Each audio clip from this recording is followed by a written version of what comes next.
স্বরূপনগর থানায় কয়েক লাখ গাড়ি আছে, তার একা সে এখন এই কোরআনের আয়াত শুনেছে আল্লাহ সেকেন্ডেই মানুষের ভিখারি করে, তার বিশ্বাস হয় না যে আমার এত টাকা, স্বরূপনগর থানা সব জমি আমার, আমি সবগুলো বিক্রি করি, গাড়িগুলো বিক্রি করি, তারপরে কয়েকশো করোড় কোটি কোটি কোটি কোটি টাকা আছে, সেগুলো কম্পিউটারে গুনে লোকে দিয়ে ফকির হতে 10টা মিনিট সময় লাগুক, কিন্তু সেকেন্ডে হব কি করে?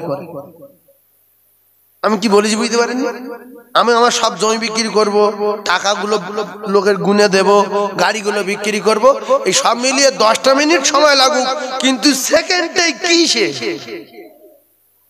আল্লাহ বলছে লাকাদ খলাকনাল ইনসানা ফি আহসানি তাকবীম। তোর মাথার চুল থেকে নিয়ে পায়ের নখ পর্যন্ত কোথায় কি লাগানো আছে আমি আল্লাহ জানি। কোথায় মেমোরি, কোথায় তার, কলিজার টুকরা ভাইয়ের আমার। এইবারে আমার আল্লাহ কি করে ফকির বানাবে দেখেন, যে তারটা টান মারলে আপনি গিন্নি চিনতে পারবেন না, ছেলে মেয়ে চিনতে পারবেন না, স্বরূপনগর থানা মনে থাকবে না, বেটা চিনতে পারবেন না, বেটি চিনতে পারবেন না, গ্রাম চিনতে পারবেন না, লজ্জাস্থান কাপড় চাপা দিতে হয় বুঝতে পারবেন না। 1 সেকেন্ডের ভিতরে আল্লাহ শিরা টান মেরে দেবে, মাথায় রক্ত উঠে যাবে, জ্বালা চোটে পায়খানা করে 1 সেকেন্ডের ভিতরে নিজের পায়খানা নিজেকে খাইয়ে দিতে পারে। ইন্নাকা আলা কুল্লি শাইইন কদির। আমার আল্লাহর ক্ষমতা আছে না নাই? 1 সেকেন্ডে নিজের পায়খানা নিজেকে খাইয়ে দিতে পারে না? পারে না। কথা বলেন কেন? মানুষ তৈরি করেছে কে? আর কোন তার টান মারলেও পাগল হয়ে যাবে জানে কে? এইটা মনে রাখে, 1 সেকেন্ডে পাগল করে দিয়ে নিজের পায়খানা নিজে খাইয়ে দেবে। তখন ওই গাড়ি বিক্রি করতে হবে না, জমি বিক্রি করতে হবে না, নিজের বেটা বলবে আব্বা এরকম করছো কেন, ওইভাবে গুলে আর মুখে ছেলে মারবে। এই পাগলা ছেলে মেয়ে চিনতে পারে? জটিল পাগলা তার এমনি ভুগড়ুম পাগলা ধরে দেন না, ও ভিক করার জন্য চালাই করে পাগলা হয়। অরিজিনাল পাগল যারা গাড়ির হরেন দিলে সাইড দেয়, ওইভাবে রাস্তায় দাঁড়িয়ে থাকে। আর যারা একটু শিয়ান পাগল গাড়ির হরেন দিলে চা করে লাম মেরে ওপারে চলে যায়। ও যদি 1 ঘন্টা থাকে যে গাড়ি আসছে, তাহলে পাগলা হলো কি? কথা বুঝতে পারেন? অরিজিনাল পাগলা রাস্তায় দাঁড়িয়ে আছে, লরি এসে শাঁ করে মেরে দিল, ওইভাবে পড়ে মরে গেল। ও তো বোঝে না যে গাড়ি আমার চাপা দিলে আমি মরে যাবো। মরা কি বোঝে না, অ্যাক্সিডেন্ট কি বোঝে না। গাড়ি আসছে তাকিয়ে আছে, পাথর লে গালে মধ্যে কাটলে চিবুচ্ছে, পাগল। ভাই আমার বাবাদিরা, একটা কথা ভাবে, এর আগে আমরা কোথায় ছিলাম, কি খেতাম আর কি করতাম, যে জায়গাটা ছিলাম সেই জায়গাটার নাম কি, সেখানে কি খেতাম কি করতাম, তার আগে কোথায় ছিলাম, একটু ভাবলে 1 জাররা পরিমাণ কিছু বার করা যাবে না। যাবে? যখন মাটি কাটতাম, তারপরে আকাশে ঝাঁট টাট দিতাম, সবজি চাষ করতাম, আমি পুরো মনে আছে। এরকম কিছু কারণ মনে টনে আছে কি? আছে কি কারণ? আল্লাহ তো তৈরি করেছে, সে আদম নবীর উম্মত যখন তৈরি করে তখন, শেষে তো আল্লাহ পাঠাচ্ছে বিশ্ব নবীর উম্মত করে, উখরিজাতিল নাস বলে, পৃথিবীর 1 নাম্বার বলে। কিছু মনে আছে কি? হ্যাঁ না বলে? কিছু লোক ভাবছে যে কি করতাম, মনে আছে, মানে হালকা মনে আছে। যেরকম হালকা কিছু মনে আনতে পারবেন না, মরণের পরে লাইন ক্লিয়ার হয়ে যাবে, সেখানে আবার নতুন জীবন শুরু হয়ে যাবে। বিশ্বাস করুন, আল্লাহ যেরকম এক সময় আল্লাহ আমাদের তৈরি করে, আল্লাহ বিশাল আসমান করে বিনা খুঁটিতে দাঁড় করিয়ে দিয়ে আল্লাহ আমাদের আসমানের নিচে পাঠিয়ে দিল। আল্লাহ কথাবার্তা কমপ্লিট করে শুধুমাত্র দাসত্ব গোলামি করার জন্য পাঠিয়ে দিল। ও কলিজার টুকরা মুসলমান, একটা পশু যদি ধর্ম ফেল করলে, আমরা পশুর মালিক সেজে আমাদের যদি রাগ হয়, আল্লাহ আমাদের ধর্ম করার জন্য পাঠিয়েছে। আমরা যদি ধর্ম না করি, আল্লাহ আমাদের উপরে রেগে যাবে না, খুশি হবে। জোরে বলেন। তা আল্লাহ রাগাতে চাই না খুশি করতে চাই? কে কে আল্লাহকে খুশি করতে চান? একটু তাকবীর দিয়ে দেখান, নারে তাকবীর। যে আল্লাহু আকবার বলেনি এর কপালে আগুন লাগবে না লাগবে না? কারণ হলো কোরআন তার প্রমাণ। আল্লাহ পাকের কোরআন বলছে ইয়াউমা নাখতিমু আলা আফওয়াহিম ওয়া তুকাল্লিমুনা আইদিহিম। আল্লাহর কসম, আল্লাহ পাক সূরা ইয়াসিনের ভিতরে জানালেন আমি আল্লাহ পাক কিয়ামতের দিন মুখে মোহর মেরে দেব, মুখে তালা মেরে দেব। ওয়া তুকাল্লিমুনা আইদিহিম, আমি আল্লাহ হাতের জবান খুলে দেব। সেদিনে এই জলসায় গ্রামের নাম কি? পলতা গ্রামের জলসায় বাসন্তী সাইফুল্লাহ এসে আল্লাহ গো বলেছিল বল কে কে আল্লাহকে খুশি করতে চাস।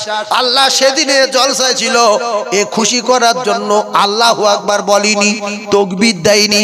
আল্লাহর কসম প্রমাণ হবে ফামাইয়া আমাল মিসকালা যাররাতিন খায়রান ইয়ারা ওয়া মাইয়া আমাল মিসকালা যাররাতিন শাররান ইয়ারা। অহংকার দেখিয়ে ঘাম দেখিয়ে আল্লাহর কিছু করতে পারবেন না। তবে যারা পরিমাণ ভালো কাজ করলে আল্লাহ পাক বলে এর বদলা পাবে, যারা পরিমাণ বেয়াদবি করলে আল্লাহ পাক বলে এর শাস্তি হবে। কিয়ামতের দিনে মুখে মোহর মেরে দিয়ে ওয়া তুকাল্লিমুনা আইদিহিম, আমার আল্লাহ যেদিন হাতের জবান খুলে দেবে আপনার টোটাল জিন্দেগির ইতিহাস বলবে।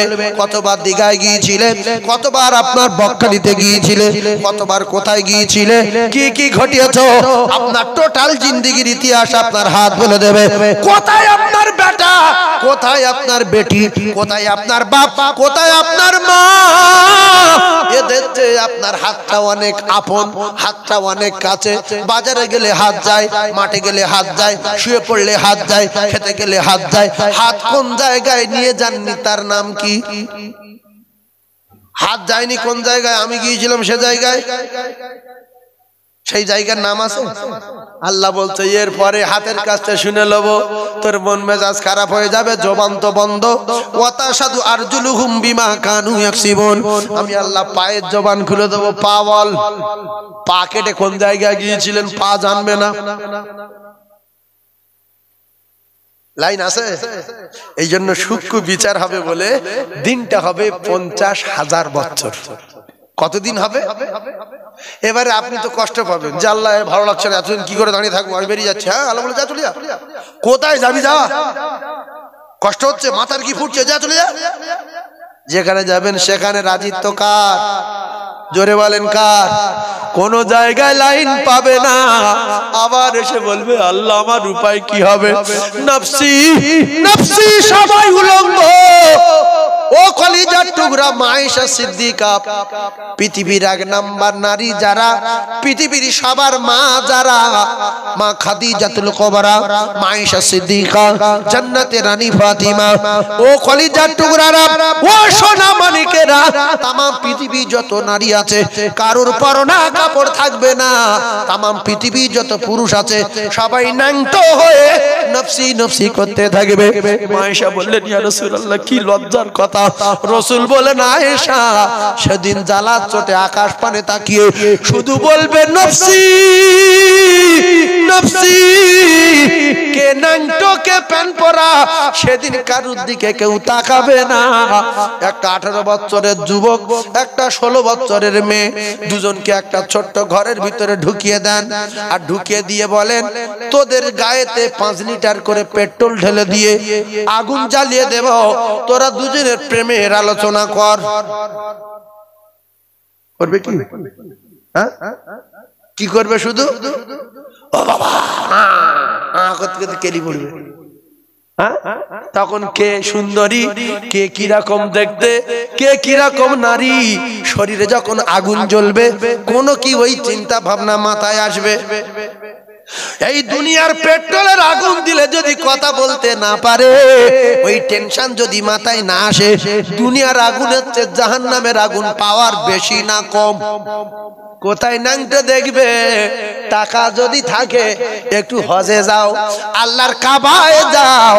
কাবার চত্বরে যখন ঘুরবে ইরানি মেয়ে, তুরস্কর মেয়ে, আফগানিস্তানের মেয়ে, জার্মানের মেয়ে, জাপানের মেয়ে, শামের মেয়ে, সিরিয়ার মেয়ে, এমনি করে কাশ্মীর জমিনের মেয়ে তাম পৃথিবীর নারীগুলো আল্লাহ যাদের ডাকে তারা আল্লাহর বাড়ি যায়।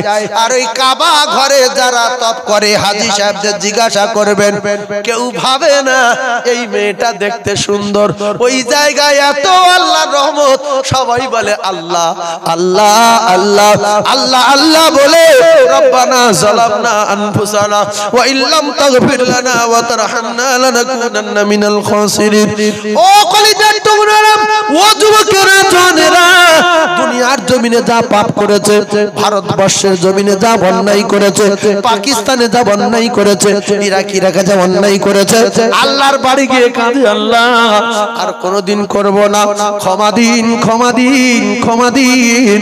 আল্লাহর কাবা যারা তপ করে, সাফা মারওয়া যারা সাই করে, আজ পর্যন্ত শুনেছেন কাবা চত্বরে কোনো গন্ডগোল হয়েছে? আরাফার ময়দানে কেঁদে কেঁদে কলিজা কেঁদে কেঁদে বুক ভেসে যাবে, কলিজা ফেটে কান্না আসছে, আল্লাহ এই সেই কিয়ামতের মাঠ, ওগো আমার আল্লাহ আমায় ক্ষমা দিন ক্ষমা দিন ক্ষমা দিন। আল্লাহ পাক ক্ষমা করে দেব বলে, বেগুনা মাসুম করে দেব বলে একটা পাথর এনে লাগিয়েছে ফেরেশতাদের দিয়ে। ওই পাথরটা জান্নাতি পাথর, যেটাকে বলা হয় হাজরে আসওয়াদ। আল্লাহর নবী বলেন, এই পাথরই পৃথিবীর গলিতে গলিতে আমার যত উম্মত উম্মতানি আছে, যারা সে একটা বার চুমা দেবে, আমি রাসূলুল্লাহ কথা দিলাম সদ্য প্রসব করা সন্তানের মতো বেগুনা মাসুম হয়ে যাবে। জোরে বলো। নরম ওয়াজ করছি কিন্তু একই মানে শুরু থেকে এই পর্যন্ত একরকমই কথা বলে আসছি। গুনাহ মাফ করব কি করে, কবরে শান্তি পাবো কি করে, হাসরে আরশের ছায়া পাবো কি করে, কিন্তু একটু গরম ওয়াজ করার দরকার আছে। এবারে হালকা গরম দেব, একটা বার দরুদ শরীফ পড়েন, ভালো করে মনে করে নেই। আল্লাহুম্মা, জোরে বলে,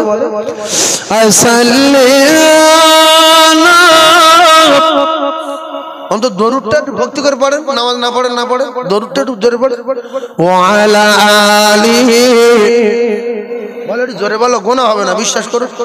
মাওলানা মুহাম্মদ, সকলে বলেন সাল্লাল্লাহু আলাইহি ওয়াসাল্লাম।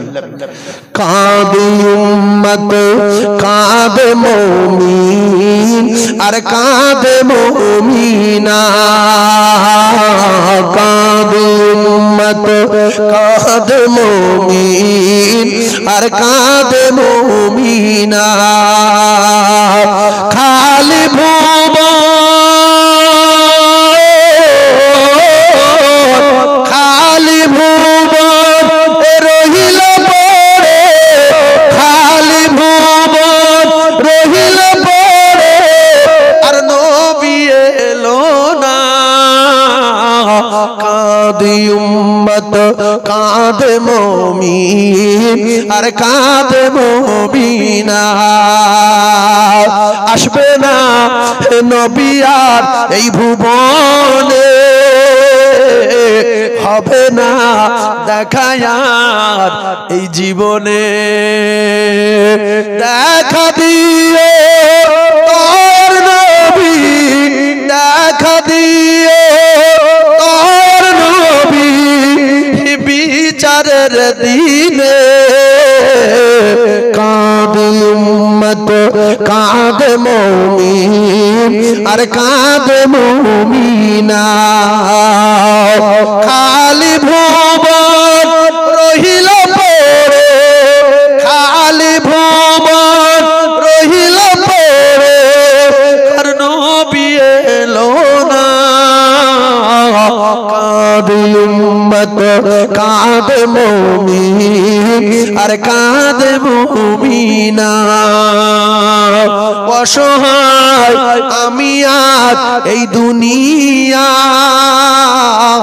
সুপারিশ করো গো হে দয়াময়, উম্মিদ ছিল করব জিয়ারাত, উম্মিদ ছিল করব জিয়ারাত নবীজি রওজায়, কাঁদে উম্মত উম্মত কাঁদে মুমিন আর কাঁদে মুমিনা খালি ভুবন রহিল পড়ে খালি ভুবন রহিল পড়ে আর নবী এলো না কাঁদে উম্মত কাঁদে মুমিন আর কাঁদে মুমিনা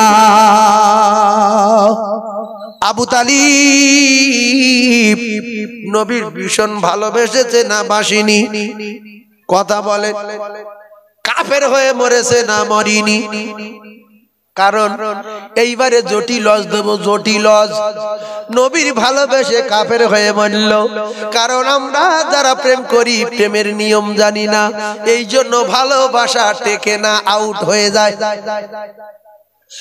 ভালোবাসা করতে গেলে যারা প্রেম টেম করে প্রেমের কায়দা শিখেলেন যদি কোনো পুরুষ কোনো মেয়ে ছেলের সঙ্গে প্রেম করে ওর সঙ্গে একটু রাতের বেলা করে সময় দিতে হবে অন্তত ফোনে যে সারাদিন জোগাড়ে কাজ করেছি তোর জন্য ঘুমাতে পারি না তোর সঙ্গে কথা না বললে আমার ভালো লাগে না তোর জন্য একটা মুখে মাকে এনেছি বসিয়াটে গিয়েছিলাম একটা চাদর এনেছি ৩৫০০ টাকা দাম ভিডিও কলে যখন কথা বলি তখন একটু ঝোপ ঝোপ দেখি সেজন্য একটা মোবাইল কিনে এনেছি ১.৫ লাখ টাকা দাম ছবি কাঁচের মতো না দেখলে আমার ঘুম হয় না এরকম যদি ভাষণ দেয় তাহলে মহব্বত বাড়বে না কমবে বাড়বে এই তো ভালোবাসার কায়দা জানেন আপনারা জানেন একটু ভালোবাসার কায়দা শিখেলেন যদি মাল কিনে দেওয়া হয় এমনি করে ফোনে রিচার্জ করে দেওয়া হয় তাহলে মহব্বত বাড়ে আর যদি ফোন না করে একটা মাল কিনে না দেয় ফোনে রিচার্জ করে না দেয় মেয়েটা জিজ্ঞাসা করে তুমি আমার ভালোবাসে বলে বিরাট ভালোবাসি তাহলে ফোনে টাকা মারো না কেন বলছে আমার টাকা মারার কথা মনে থাকে না তাহলে ফোন করো না কেন বলছে আমার ফোন করার সময় নেই এই লম্পট তুই আমার ভালোবাসিস আমার কথা স্মরণ করিস না আবু তালিব রাসূলুল্লাহকে ভালোবাসতেন আবু তালিব রাসূলুল্লাহকে ভালোবাসতেন রাসূলুল্লাহ যেটা চাই সেটা করতেন না আল্লাহ রাসূল বলতেন চাচু আমাকে খুশি করতে চান বলছে হ্যাঁ তাহলে কলেমা পড়েন বলে না তাহলে আল্লাহকে মেনে নেন বলে হবে না আমি ভালোবাসি কিন্তু কথা মানতে পারি না আমরা রাসূলুল্লাহর ভালোবাসি মুখে বলি রাসূলের সুন্নাত মানি না রাসূলের নীতি মানি না রাসূলের আদর্শ মানি না এই মুসলমানেরা একটা মেয়ে ছেলে যদি একটা রুমাল আপনার দেয় ওই রুমালটা নিয়ে মুখে চুমা খান পকেটে রেখে দেন বালিশের উপর দিয়ে মাথা দেন আর মেয়েটা দেখলে বলেন সোনা এইটা তুই দিয়েছিলিস এইটা তোর রুমাল এইটা আমি রাত্রি করে চুমো খাই কানের উপর দিয়ে শুয়ে থাকি পকেটে কিনে ঘুরি মেয়েটা বলে আমার রুমাল যদি এই রকম করে আমার পেলে কি রকম করবে ভালোবাসা বাড়ছে না কমছে আল্লাহ বলছে কুলিন কুনতুম তুহিব্বুনাল্লাহ ফাত্তাবিউনি ইউহিব্বুকুমুল্লাহ ওয়া ইয়াগফির লাকুম যুনুবাকুম ওয়াল্লাহু গফুরুর রহিম রাসূল বললেন লা ইলাহা হাত্তা কুনা আহাব ইলাইহি মিন ওয়ালিদিহি ওয়া ওয়ালাদিহি ওয়ান নাসি আজমাইন প্রেম করার কায়দা শিখিয়ে দিচ্ছি যদি রাসূলুল্লাহর সঙ্গে প্রেম করা ভাবে করতে চান তাহলে আল্লাহ রাব্বুল আলামিনের ওয়াদা আমি আল্লাহ তার বেগুনাহ মাসুম করে দেব জোরে বলো আরো জোরে বলুন আর একটু জোরে বলুন সুবহানাল্লাহ চিল্লে একবার তাকবীর দেন নারে তাকবীর